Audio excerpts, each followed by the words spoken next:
Shalom Chavrim, I'm Stephen Benu. You're watching Israeli News Live. North Korea fires suspected short-range missiles there close to the U.S. aircraft carriers, being reported by the independent newspaper.co.uk. And it's kind of odd that since they've been firing all these missiles, and as much as President Trump has spoken about the need for taking down North Korea, now we also have a report that the U.S.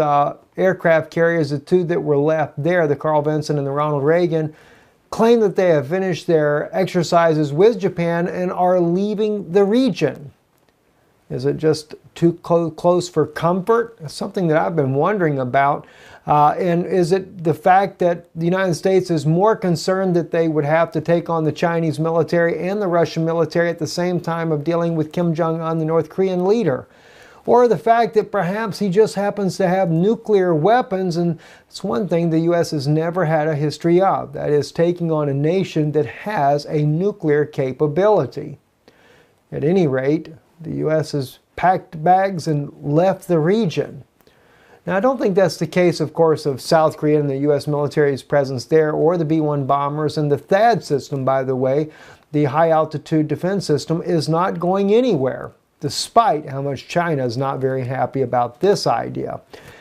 Moving on, also in other news, North Korea's ICBM test launch is not far away. It will tackle the hostility policy of the U.S., according to state media reporting there inside of North Korea. In fact, on one of their state media television programs, they show a nuclear bomb going off, and North Korean news agent reporting that a third world war was very near at hand. So maybe President Trump is rethinking the situation with North Korea, very concerned about how big this could get out of control, especially along the lines of the fact that they're still dealing with Syria. And where the U.S. really would like to take advantage of, and that's to topple President Bashar al-Assad, take out Iran, and even destroy Hezbollah inside of Lebanon before leaving this region of the world. And that also may drag Russia into the theater. But in that case, it wouldn't drag China in as well, only Russia. Something the U.S. probably feels a little bit safer about taking down Russia than they do China and Russia together. Clearly, the Bible says in Daniel's prophecy that tidings out of the east and out of the north trouble him, and he goes away to take away many.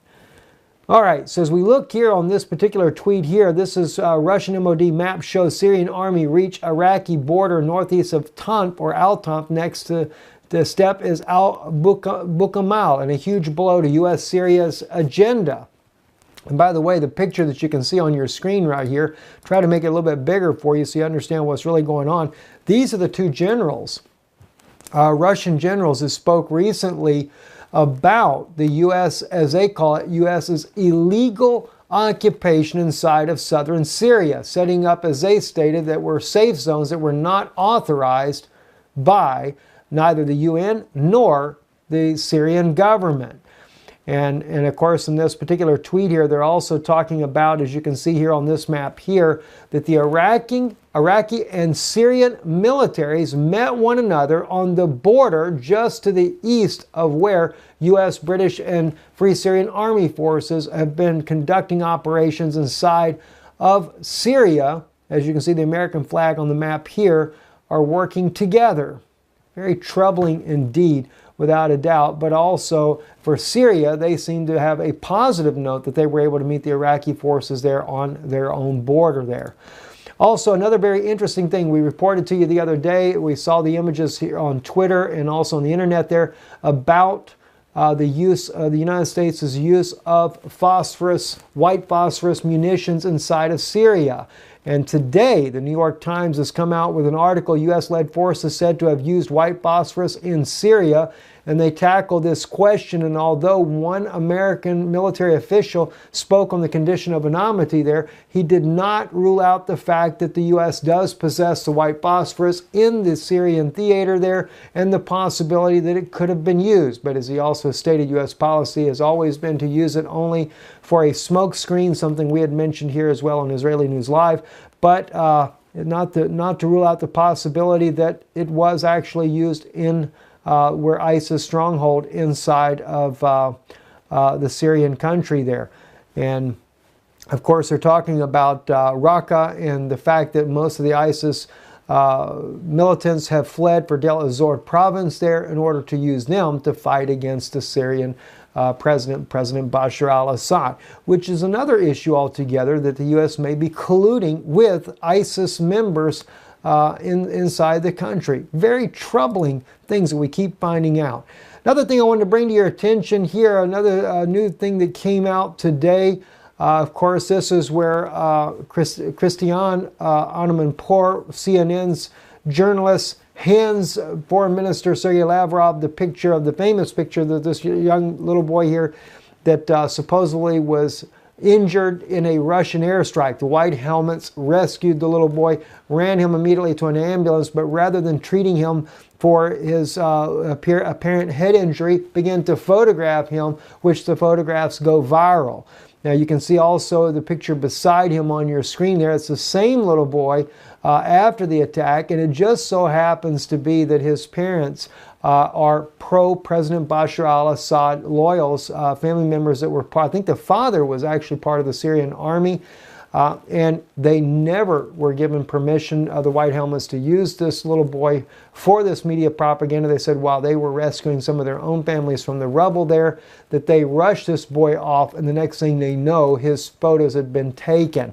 Now, the father of this little boy also states, in fact, I think his mother as well, that this was never an air assault by the Russian or Syrian government. They said, in fact, they never heard any airplanes overhead, but they believed it to be some type of a bomb that went off or a ground mortar or something of that effect there that caused the collapse of the building.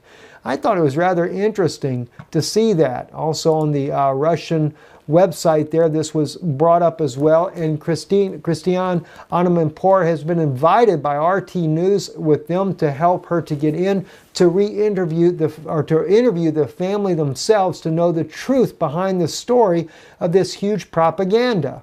And as they stated, it's funny how that CNN made sure that they could get in there to film or to film other issues there, but when it comes to clearing up a propaganda lie, they seem to be avoiding that altogether. One other thing I wanted to bring out to your attention as well was Duterte, the president of the Philippines, claims that he never approached U.S. for help in a battle against Islamic State militants. It's almost as if the U.S. just happened to show up inside of his country to help battle the Islamic State, which kind of makes you wonder, at least in my opinion here, how did the Islamic State even get started in the Philippines to begin with? We know that President Duterte has been very much, especially during President Obama's time, very much critical of President Obama. Not as much with President Trump, but it just seems like that everywhere that there's problems in the world that some people in power don't like, the Islamic State happens to show up and destabilize nations. Of course, never fear, U.S. Special Forces will always be close at hand to help bring this under control. And that's nothing against our U.S. Special Forces, but sometimes I cannot help but wonder if the deep state does not manipulate the situations around the world and use good-hearted American people that do have a heart to want to help others for some agenda that they have that's a little bit deeper rooted into evil. I'm Stephen Benoon. You're watching Israeli News Live. Don't forget, if our broadcasts are a blessing to you, do support the work we do here. We can't do it without your help. IsraeliNewsLive.org. You can donate there. God bless you and shalom.